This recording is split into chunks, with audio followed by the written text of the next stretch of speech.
Hello friends, welcome to ఎంఎస్విఆర్ channel. Friends, ఈరోజు మీ అందరికీ ఈ వీడియోలో ఇప్పుడే వచ్చినటువంటి ఒక ఫ్లాష్ ఇంపార్టెంట్ అప్డేట్ గురించి చెప్పడానికే ఈ యొక్క వీడియోని అయితే చేయడం అయితే జరుగుతుంది.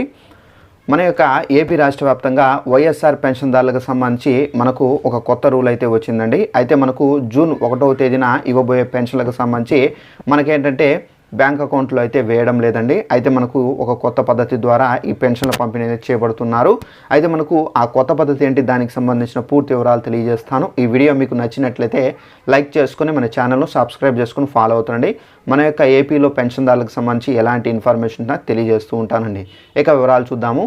అయితే మన యొక్క ఏపీ రాష్ట్ర వ్యాప్తంగా వైఎస్ఆర్ పెన్షన్దారుల పంపిణీకి సంబంధించి మనకేంటంటే ఈసీ ఎన్నికల కోడ్ విధించిన తర్వాత మనకు ఒకసారి సచివాలయాల్లో మరోసారి మనకేంటంటే అకౌంట్లలో అయితే వేయాలని చెప్పేసి అయితే ఆదేశాలు అయితే జారీ చేశారు. అయితే దీని కారణంగా మనకు కొంతమందికి సచివాలయంలో మనకేంటంటే రోగులకు వికలాంగులకు ఏంటంటే ఇళ్ల దగ్గర పంపిణీ చేశారు.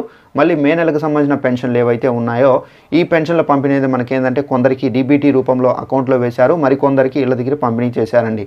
అయితే మనకు ఇప్పుడు జూన్ 1వ తేదీన ఇవ్వబోయే పెన్షన్లకు సంబంధించి మనకు బ్యాంక్ అకౌంట్లో అయితే వేయడం లేదని చెప్పేసి ఒక అప్డేట్ అయితే వచ్చింది.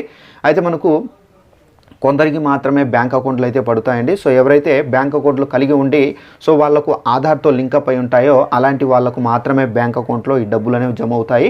సో ఎవరైతే రోగులు, వికలాంగులు, అలాగే మనకు డయాలసిస్, కిడ్నీ బాధితులు, అలాగే తలసేమియా, సో ఇలాంటి వాళ్ళు ఎవరైతే ఉన్నారో సో వీళ్ళందరికీ ఇళ్ళ దగ్గరే అధికారులు వెళ్ళి పెన్షన్ల పంపిణీ అనేది చేయబడతారండి.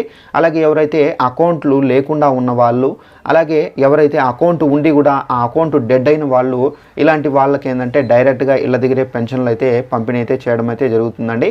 అలాగే పెన్షన్ల పంపిణీకి సంబంధించి ఎవరైతే మనకు లాస్ట్ టైం ఏంటంటే పెన్షన్ల పంపిణీకి సంబంధించి డెడ్ అయిన అకౌంట్లో కూడా అయితే మనకి 3,000 రూపాయలు అయితే వేశారు. అలాంటి అకౌంట్లకు సంబంధించి చాలామందికి అమౌంట్ అనేది మిస్ అయ్యింది. సో ఇప్పుడు ఏంటంటే మనకు అలాంటి అకౌంట్లకు సంబంధించి ఎవరైతే ఉన్నారో వాళ్ళందరికీ చేతి ద్వారానే మనకు పంపిణీ అయితే చేస్తారని చెప్పేసి అప్డేట్ అయితే వచ్చిందండి. సో ఇదండి మనకు ఉన్నటువంటి పెన్షన్లకు సంబంధించి కొత్త రూలు. ఈ వీడియో మీకు నచ్చినట్లయితే లైక్ చేసుకోండి, ఛానల్ను సబ్స్క్రైబ్ చేసుకుని వారు ఛానల్ను సబ్స్క్రైబ్ చేసుకోండి. ఇంకా ఏమైనా ఇన్ఫర్మేషన్ వస్తే తెలియజేస్తూ ఉంటాను. Thanks for watching this video. All the best.